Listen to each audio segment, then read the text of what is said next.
而家呢，正係食絲瓜嘅季節，呢個呢，就係我哋屋企一個禮拜食3次嘅爆汁絲瓜燴蛏子，味道鮮甜又爽滑，每次整啊，3個仔食到都舐舐脷。嗰啲點賣啊？23啊？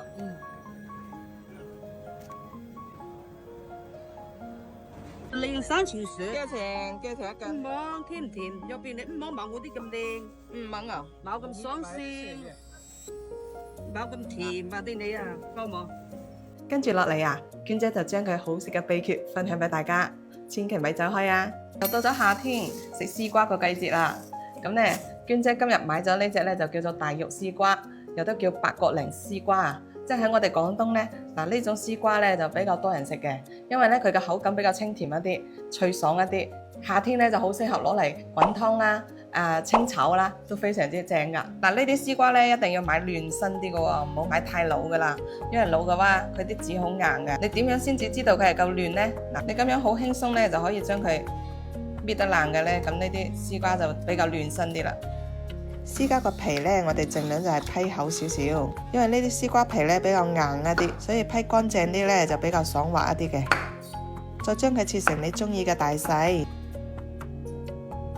嗱，我哋啱喺市場買翻嚟嘅聖子呢，唔好一下子就落鑊去焯水喎，我哋應該要倒出嚟清洗乾淨。因為聖子呢，佢本身表面呢係比較多沙啲嘅，如果我哋直接攞去焯水嘅話呢，咁成鑊水呢就唔要得噶啦。所以呢，我哋要加入一大殼嘅鹽，因為鹽呢可以殺菌，又可以令到啲聖子呢吐沙吐得快一啲啊！再加翻少少嘅芝麻油，撩勻下佢，然後浸翻佢10分鐘，咁樣就可以清洗啦。